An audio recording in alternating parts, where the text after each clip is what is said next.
with a guy that was the greatest violinist in the world. And they asked him, said, "What do you do now?" He said, "I still practice 2 hours a day." And they said, "Why? You're the greatest violinist in the world." He said, "Yeah, but I'm getting better."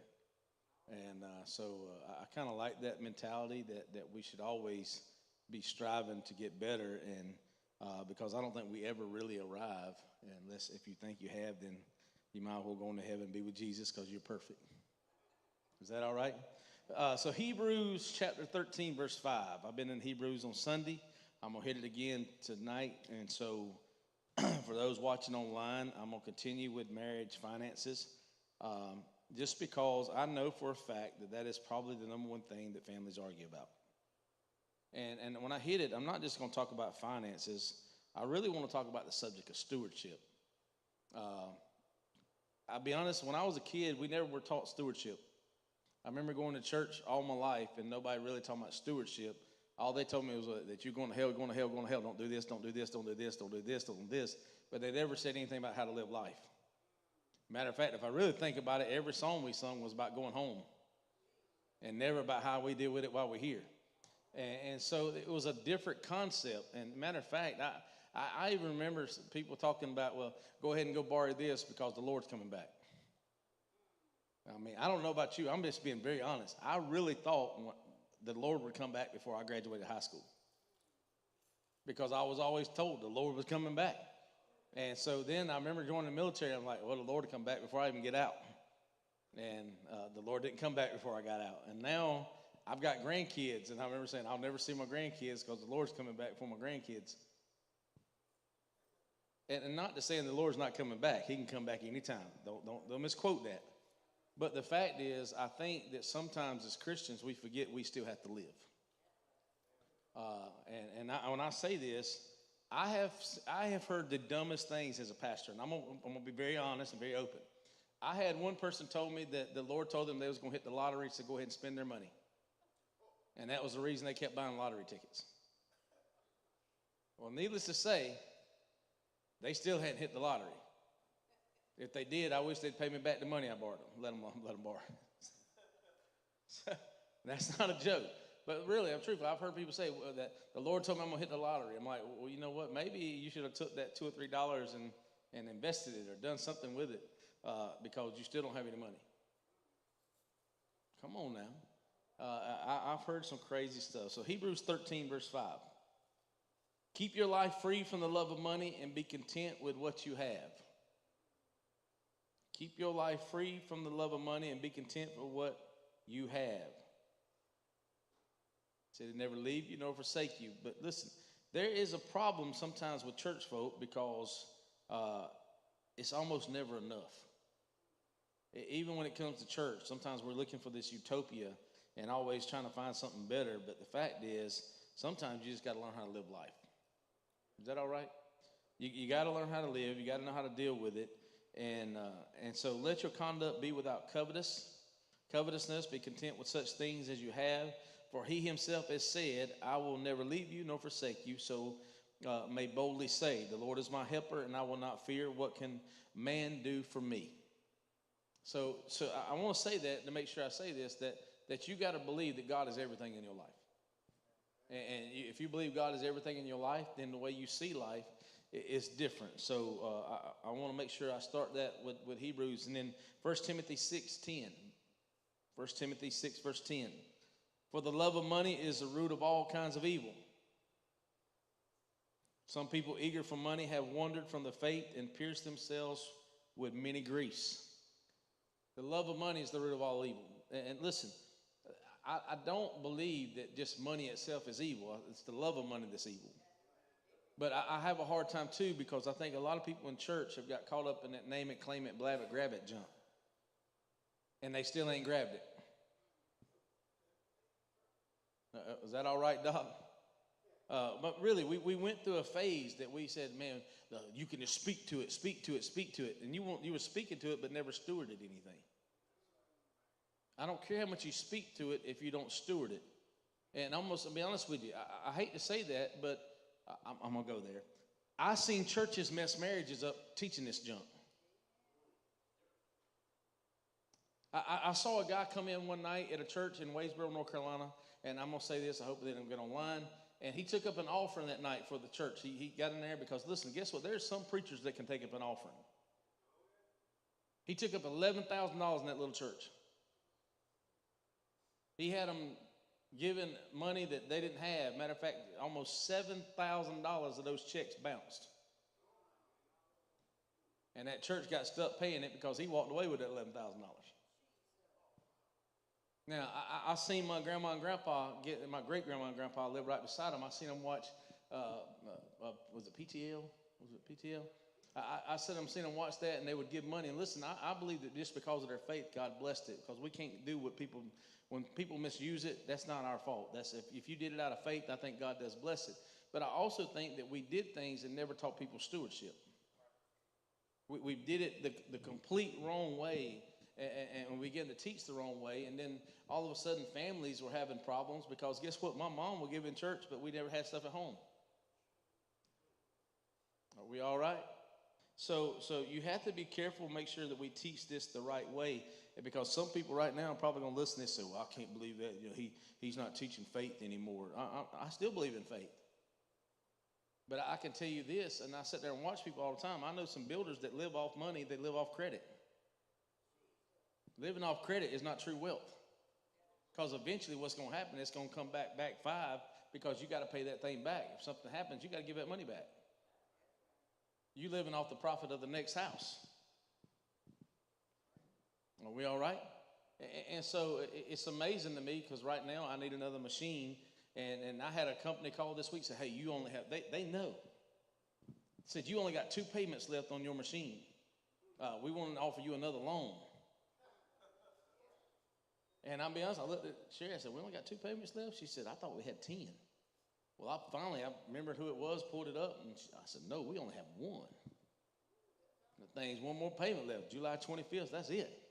And so all of a sudden now, I had 2 machine people call me, hey, Mike, you need a new machine. And the thing is, I do need a new machine, but I ain't ready for a new machine. And so this is the thing. I'm talking just today, he called back and said, we got 0% financing.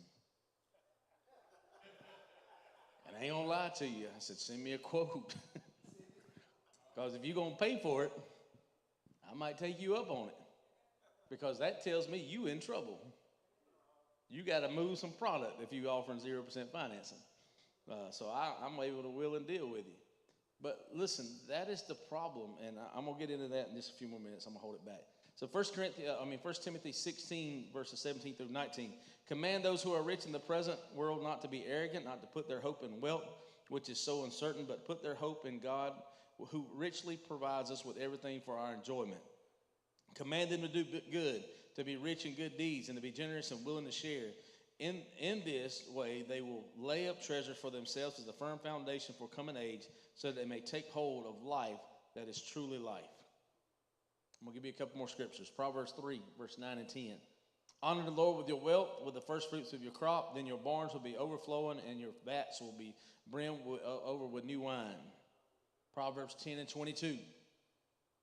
The blessing of the Lord will bring wealth without painful toil for it. I do believe that if you steward it, God blesses you with more. I do believe with all my heart, if you will steward what God blesses you with, he gives you more. Now, I'm going to break out just for a few minutes. Is that okay? And I'm going to give you some stuff. I'm going to give you 5 things. And I told you this last week. Some people were supposed to went and done this. That was the key.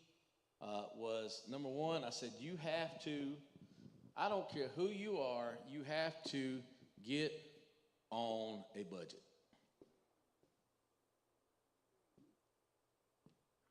It's a key. I don't care where you're at and what stage of life, you still have to have a budget. Especially if you're retiring and you plan on living for a while. If you estimate you ain't got but 5 years, then spend it. I got a guy that works for me. He told his daughter, he said, listen, honey, he said, the house is yours, the trucks, the cars, the boats are all yours. They're all paid for. But you ain't getting a dime of cash. I'm going to blow every bit of it. And I'm thinking, I don't have a problem with that. Everything he owns is paid for. So what he does with his cash, he plays. His land's paid for. He's got 25 acres of land. He owns a house and he lives in a trailer behind it. He don't even live in the house. He has storage in it. He has antique furniture in it. And he sits there and he buys trucks and boats all the time. And he'll flip them and buy something else. But he told his daughter, everything's paid for, but you ain't getting any cash. That's still a pretty good deal. Is that all right? But you have to be on a budget, and you have to plan this out. I'll never forget the first guy that we had as an employee. He was there when I got there when I bought the business. He'd been with the company for 30 years. And he had planned out. He told me, he kept saying, man, I'm going to get this date. I'm going to get this date. And he kept pushing his date out. But he had retired from the Army. He'd been with the machine shop for 30 years. And he was sitting there planning. When all the things were hitting together, he said, when I hit my number, I'm gone. He hit his number early. And I laughed because he drove an old beat-up car every day to work. It didn't look like that car would run. And the next time I saw him, he had a new truck and a new boat, paid cash for it. And I said, Mr. John, I said, if you'll come, I said, I'll pay you $50 an hour under the table if you'll just come back and help me.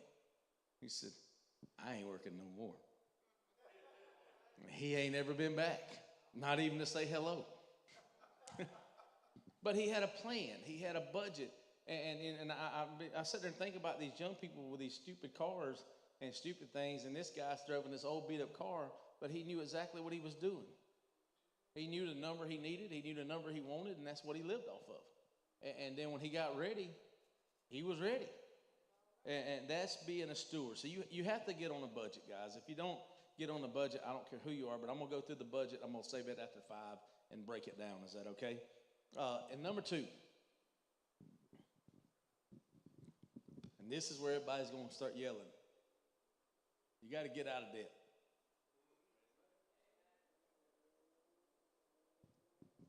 You got to get out of debt. The Bible's pretty clear that the lender will become subject to the borrower. Or the borrower becomes subject to the lender. Let me rephrase it. And that is really what happens, guys, because if you start looking at it, you're losing a ton of money. Matter of fact, there was a study that just came out last year, and I read it today, and it said the average car payment in the United States is $499. Might as well say $500. $500. They said if you can invest that for 20 years, you'd have $1 million. $500 that we think we got to have the best and latest and greatest and everything else. And listen, I do believe you need a dependable car. I'm not going to sit there and say you don't, but you ain't got to have the greatest of everything. Is that all right? And so when you start looking at it, that the average car payment, and if you start figuring it all up, and then you get in trouble. So you have to get out of debt. That has to be a plan. And listen, that's not easy, and it's not going to happen in 6 months unless you don't have a lot of debt. That takes time.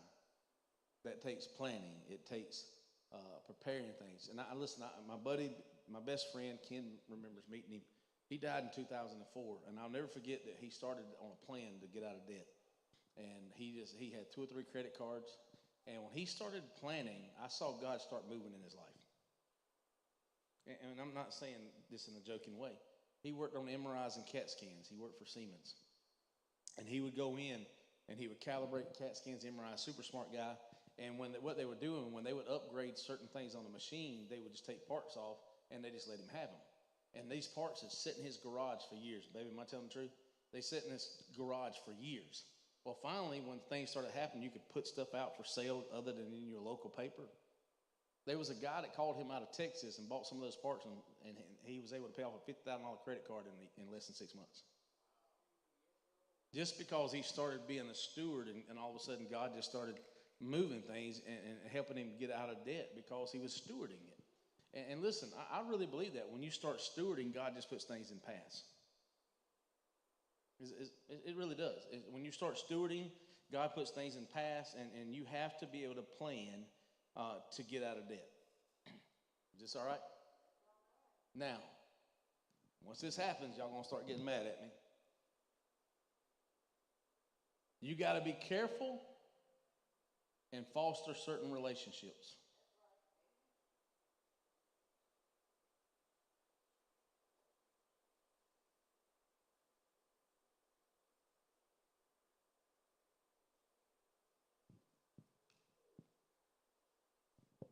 There's another study. I'm going to go ahead and give it to you. There's a study out that says within 5 to 10 years, you will be close to the income of the people that you hang around with the most. Yes, ma'am. Careful to foster certain relationships. I know my handwriting got bad right there, Miss Linda. So what I mean by foster certain relationships, if you're trying to go to a certain thing and you keep surrounding yourself with people that think the same way you think, now listen, as you get older, that kind of changes. But when you're young, guess what you do? You start hanging around certain people, and you start saying, well, I'm going to buy what they bought. And I want to get what they got. But you're not thinking about investing. You're not thinking about looking for something greater on in life. And so if you don't foster certain, listen, if you don't have the right relationships, I really believe this. You become the people you hang around with the most. It's a proven fact, guys. I mean, listen, I ain't got time to break the whole study down, and I encourage you to go look at it. And this is one of the things that I even saw from Dave Ramsey, and he says this, and this is one of his teachings, is that if you hang around people, your budget, your household becomes what their household is. It's because how you see things and how you do things. And listen, if I'm going to grow something in my house, then I got to make sure I got the right relationships of where I want to go. Is this all right? And listen, so I thought about this when I heard this statement and when I was writing this stuff down. And when I saw this, I got to think about it. My friends changed years ago. And Michelle and I hadn't talked about this, but I can tell you my money changed based on my friendships. Because everybody else I always talked about, man, you can't do that, man. You ain't got enough money to do that. And you can't do this because you can't do that because, that's too risky. We have family, oh Lord, I shouldn't say this out loud. I'm going to say it.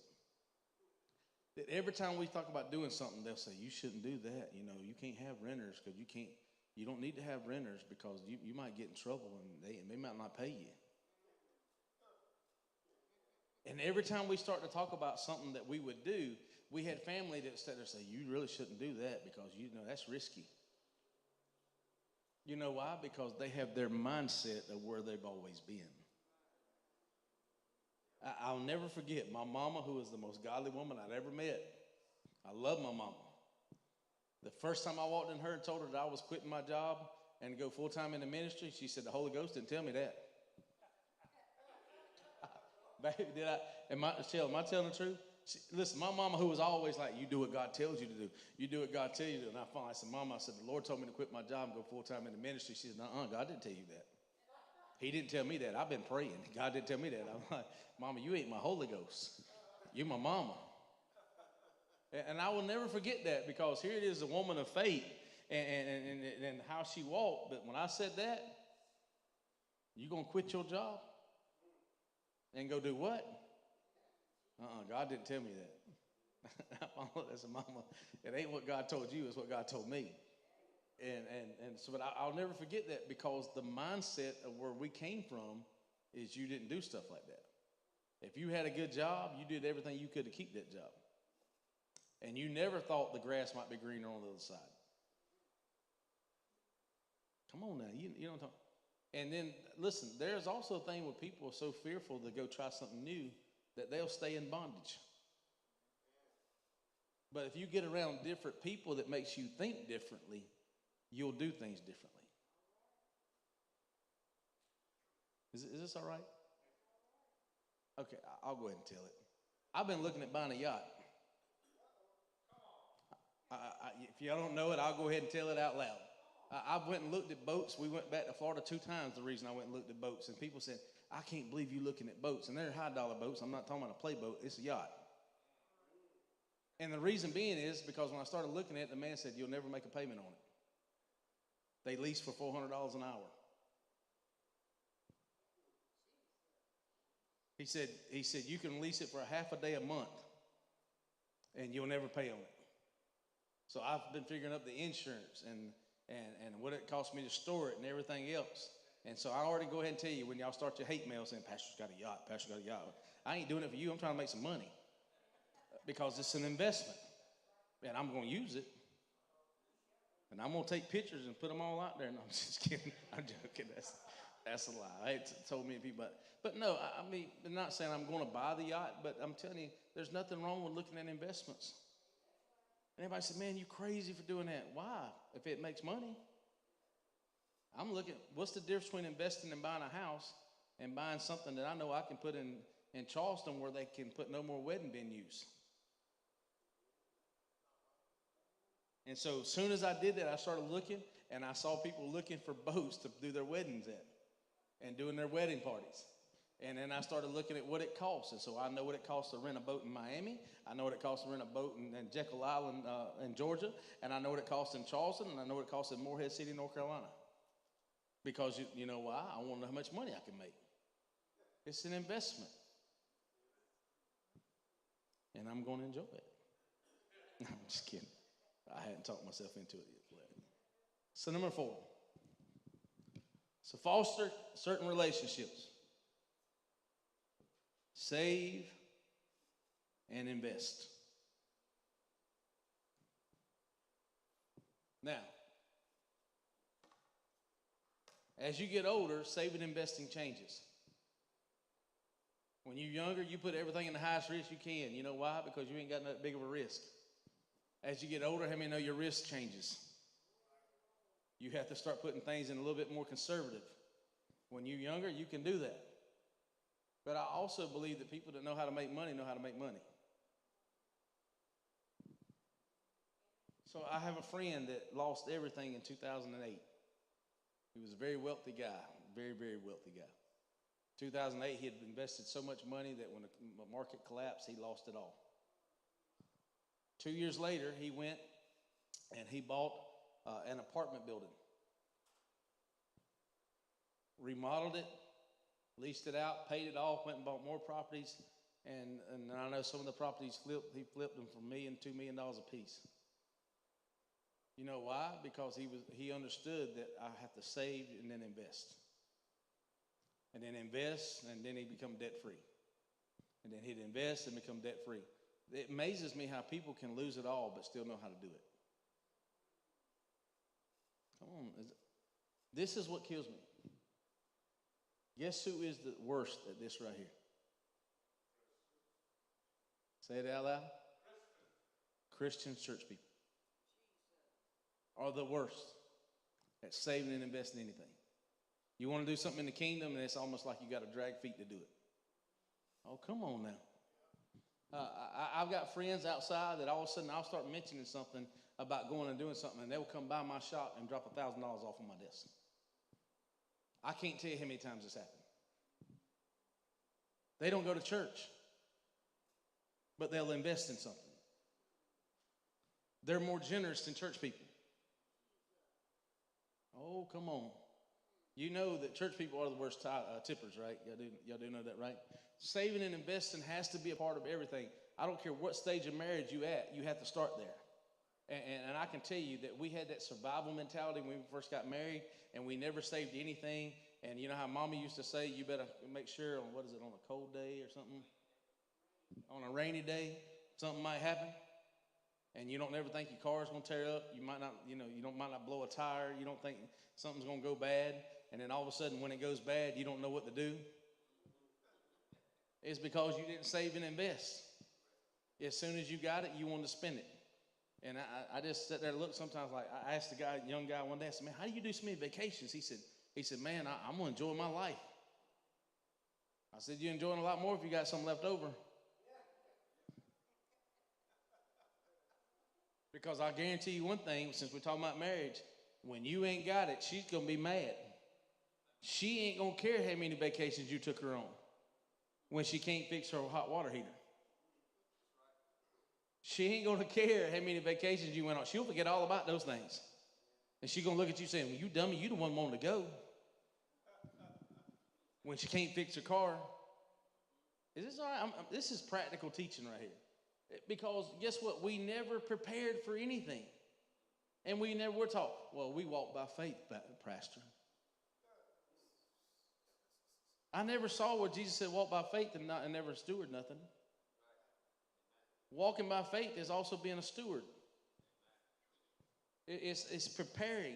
And there has to be a level, and some of you watching online, you have to steward your house and everything. I'm not just talking money. Every part of your house has to be stewarded, but you also have to save and invest for something else.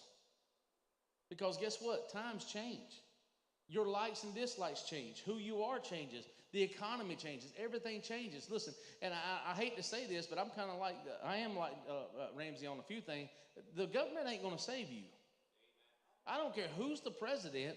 He's not going to save you. It's God that's going to change everything, and it don't matter. Guess what? I've been rich and broke on both of them.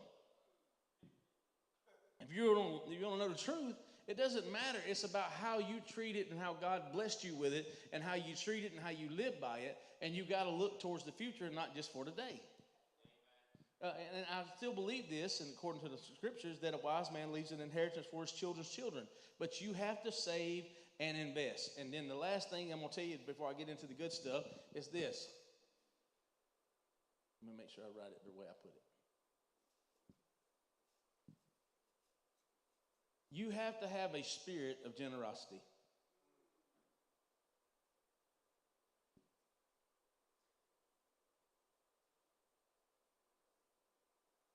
You know what I find out? People that are generous people are more happy. I believe that with all my heart. People that are generous people are more happy people. If you don't have, listen, I think generosity is a spirit. I really do. I think it's a spirit. I think it's something that you move and flow through it. It's just something about you. And because I promise you this, this is what they say about money. If you a jerk and you get money, you'll be more of a jerk.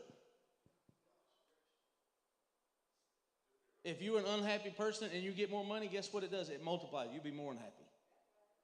Because you'll stay stressed out. I'm just being honest. If you're a happy person, you get money, you're going to be a real happy person. It multiplies whatever it's at. I'm just being honest with it. But it's not going to change you. It's just going to multiply wherever you're at. And so when you start looking at it, if you're a generous person and God makes you a philanthropist, guess what? You become a super generous person and you start living a different way. Because you look forward to seeing how I can bless somebody and how I can give my money away. But guess what? Church people sometimes are the worst that don't have that spirit. I can go in the world and see people have a spirit of generosity and they don't have it in church. I'm not taking up an offering. I'm just being honest with you. That there is something about it that I really believe that people that are blessed understand the thing of sowing and reaping, about having a spirit of generosity. I can't stand it when people don't tip. Well, they gave me bad service. I don't care. Guess what? You don't know what kind of day they had. That tray, sometimes them trays are heavy. And if you're going to, listen, if I get a valet service, I'm definitely going to tip you. I want my car to be there when I get back. Listen, I'm going to be honest with you. I go in places to eat most of the time. And the reason being is, man, I don't want anybody spitting in my food because I was a jerk. And you don't think that happens? Come on. But there has to be a thing of generosity about you. And when God starts moving, and that has to be a plan in every part of your life. It has to be a plan. There has to be a thing about generosity in every part of you. The scripture talks about in the house of the wise, there are choices.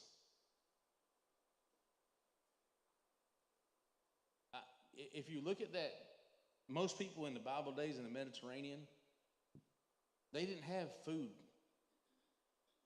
If they got fish, it was rare. They basically ate vegetables and whatever else they could get.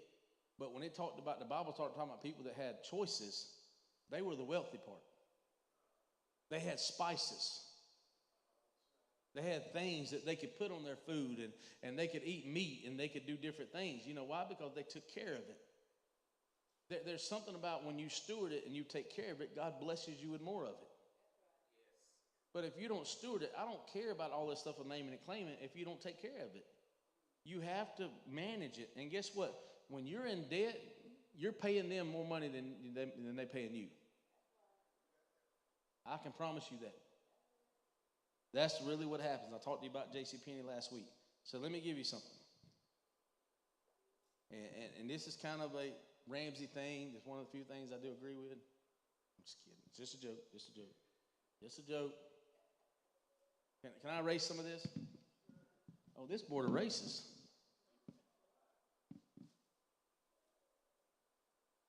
All right, I want you to say 50, 30, 20. Now listen, some of you might have a different rule. That's fine. Whatever works for your house works for your house. But 50, 30, 20 is the rule. And we're going to base this off $5,000 a month.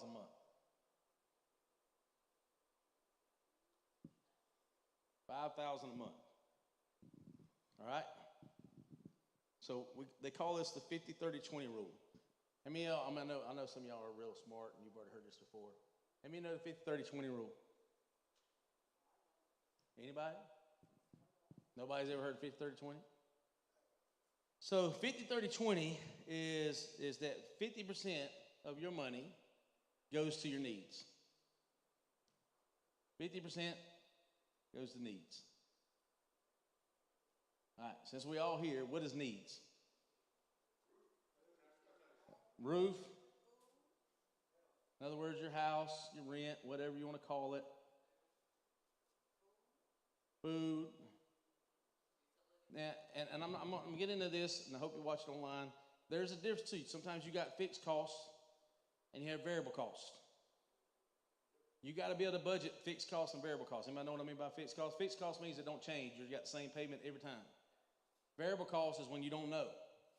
You might spend more on gas this month than you did last month. My electric bill has gone out the roof. It's crazy. My electric bill is almost $600 a month. So it's crazy, insane. So 50% of your money goes to your needs. It's roof, it's house. I got some of them written down. Let me look at my notes. Groceries, insurance. Groceries, insurance, car payment, utilities.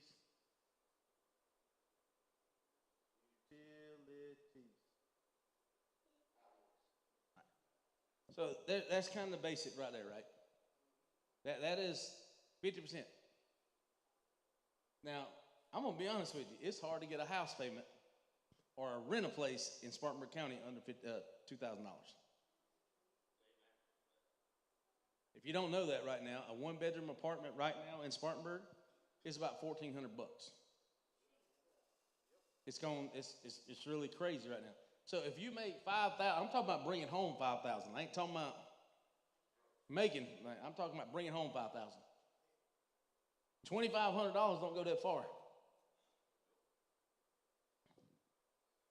If you already got a $2,000 house payment. Let's say you get at this place, you got a $1,500 house payment. Let's say it's $1,500 and you got $2,500. It's hard to eat on that. If you got insurance and a car payment, if you throw that in there, you already about hit 50%. Now, let me help you. I had a guy interview with me today. He makes $10 an hour where he works right now. How's he surviving? If you make $20 an hour, figure this up. Okay, somebody got a calculator on you?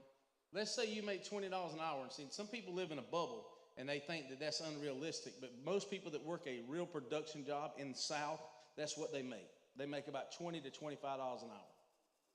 And that's a high job for this area, by the way.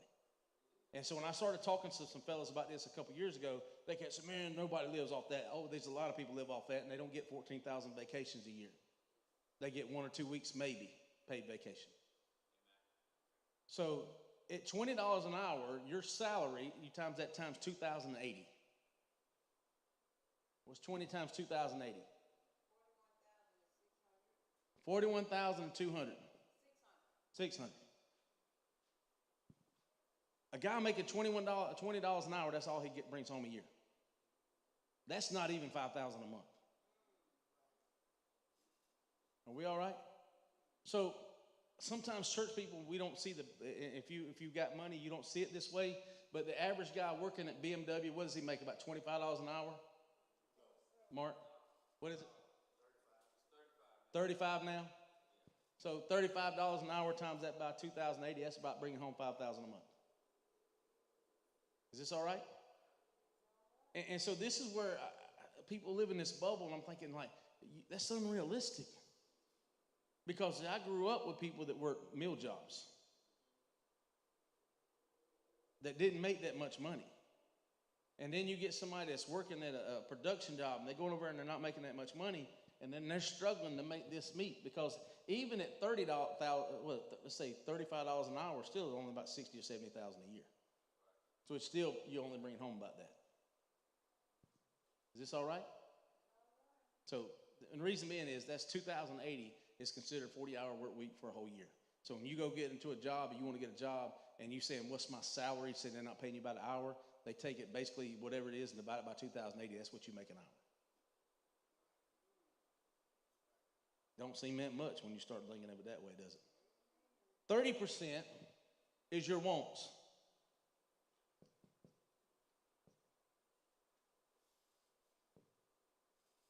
See, this is what bothers me when people first get married. They think they're supposed to have everything. When you first get married, don't plan on having nothing. Because you in the planning process. Listen, and I didn't see this back then when Michelle and I first got married, because we would hang around people that were our age. Well, there's a lot of difference between somebody who's got 30 years together and had built something versus somebody who's been married for 5 years. It takes time. And don't mock it because somebody else might be further along than you, because you don't know where they're at. Don't compare yourself to the Joe Smo down the street, because he might not have it either. He just makes it look like he has it. Is this all right? And that's what a lot of the young couples, it bothers me, because they're trying to keep up with the Joneses, and the Joneses ain't got it either. They're in debt too. They're borrowing off each credit card, trying to pay another one off every time just to move from place to place. And it's not realistic. So 30%, that's your dining out. That ain't going to leave you a lot to go to McDonald's. Your hobbies. What did he say? Socks. Okay, travel, entertainment. Yeah, cell phone, it's considered, but sometimes it is a thing. But anyway, these are your wants. 30%. Now, so you math people, how much is 30% of 5,000? 1,500. 1,500. I'm gonna be honest with you. You might want to take some of that dining out and throw it over there and put some more of that money towards your needs instead of your wants. Because I can tell you, you can go through $1,000 pretty easy in a grocery store with a family of 4.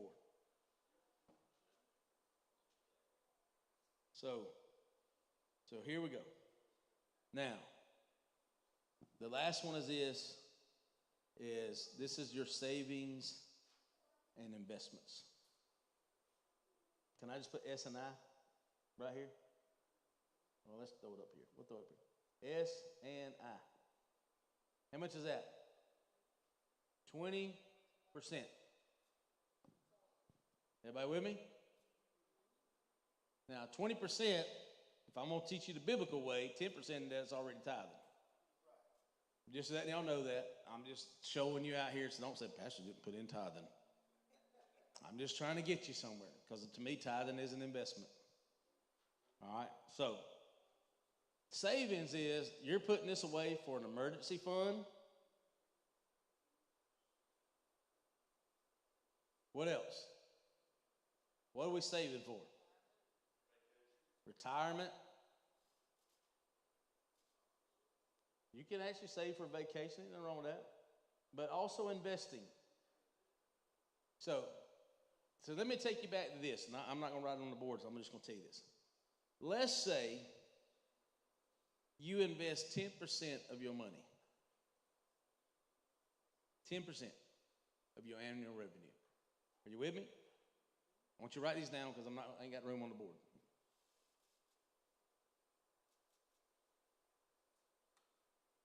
In the end, if you invested 10% of this is 10%, right? What is 10% of 5,000? 500 a month. Guess how much it'll be at the end of 5 years? I'm going to tell you. $75,000. What you just paid that car company, you would have had $75,000 at the end of 5 years. But guess what? You can't buy a car for $75,000 for $500 a month.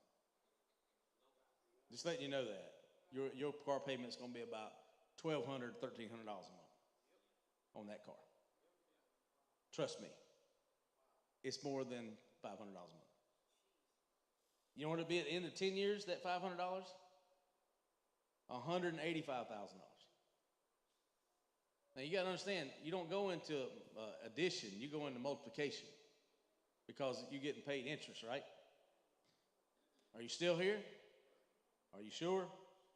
At the end of 20 years, that same $500 a month would be $590,000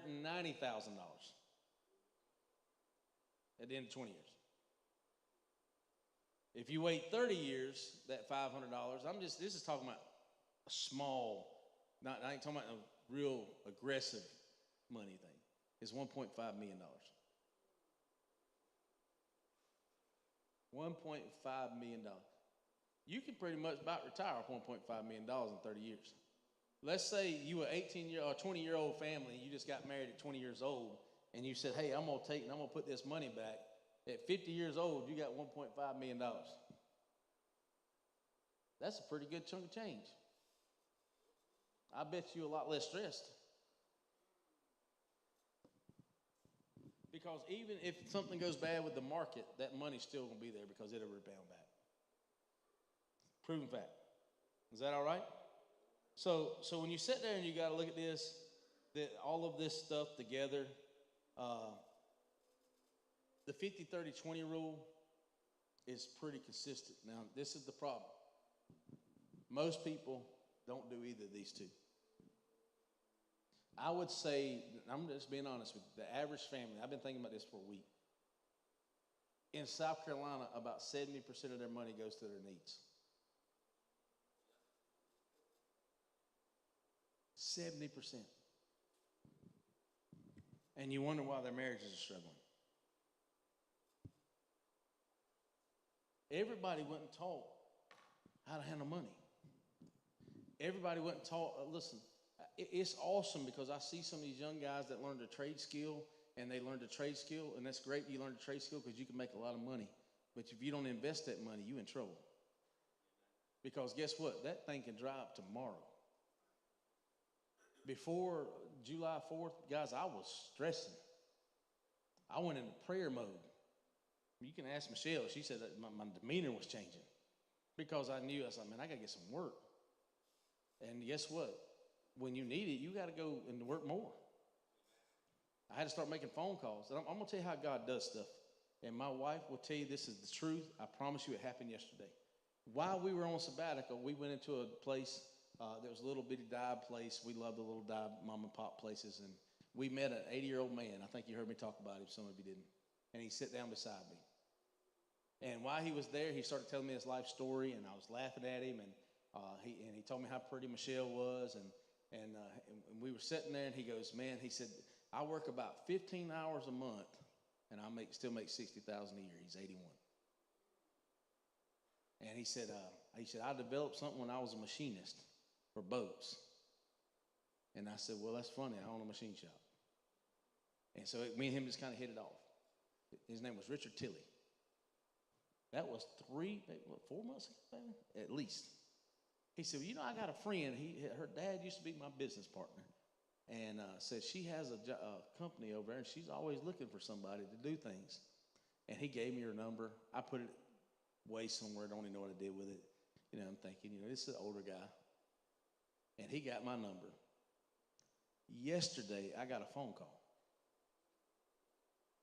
Promise you with all my heart. It almost gave me chill bumps. And she said, and my office manager answered the phone.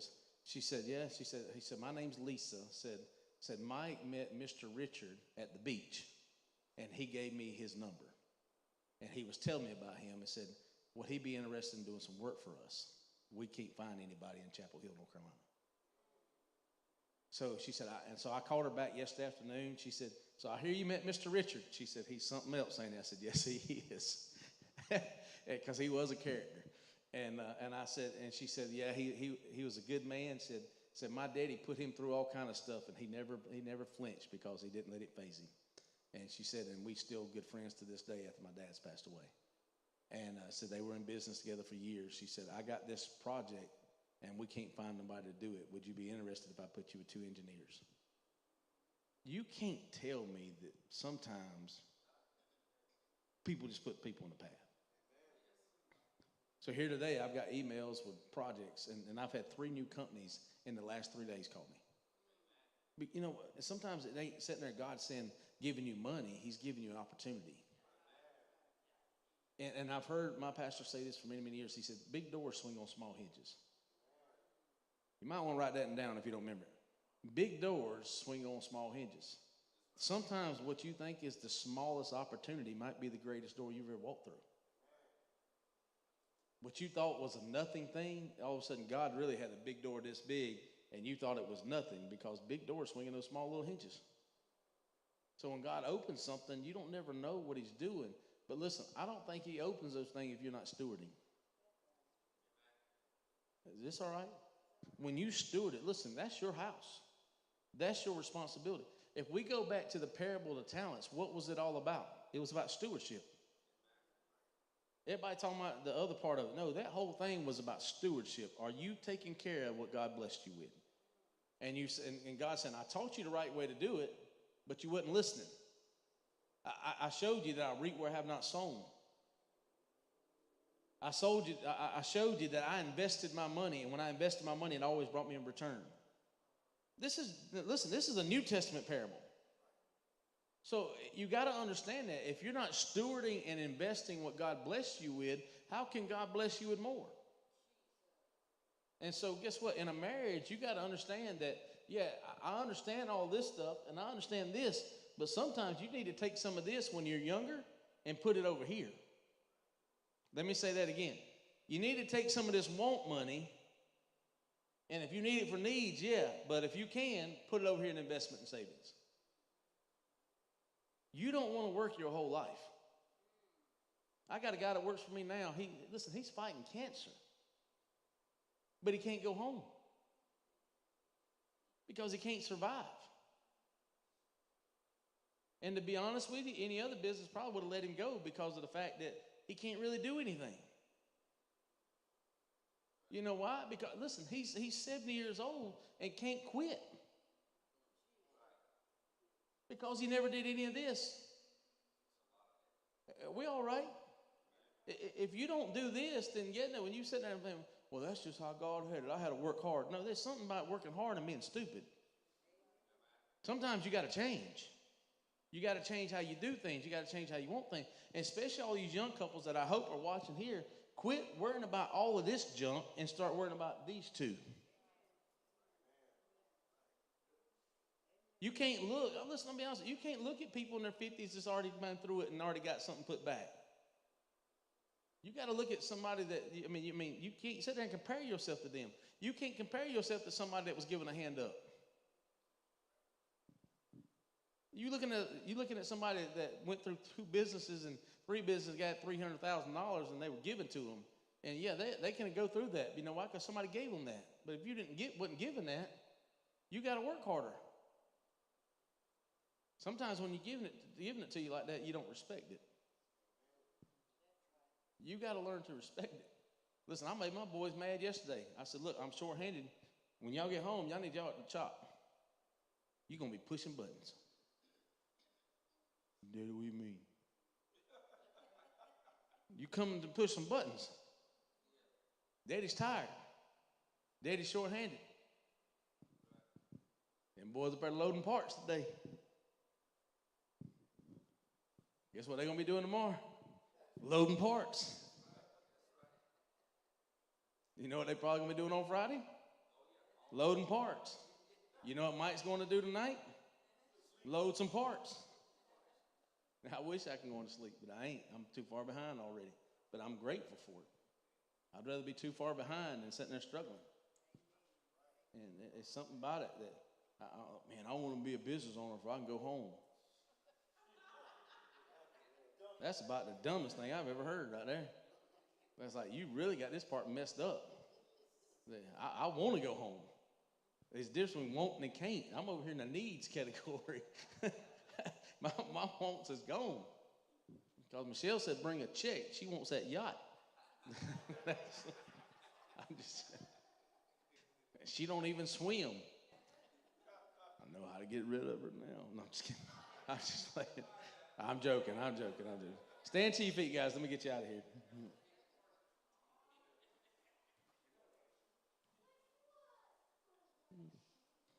Guys, listen, I know this is generic and don't seem biblical, but this to me is more biblical than anything when your family's struggling. Some of you got a great marriage, you already been through it, and you say, man, this really don't apply to me. It does apply to a lot of other people. Because I'm telling you, these young couples are ringing me off the hook, and I love it.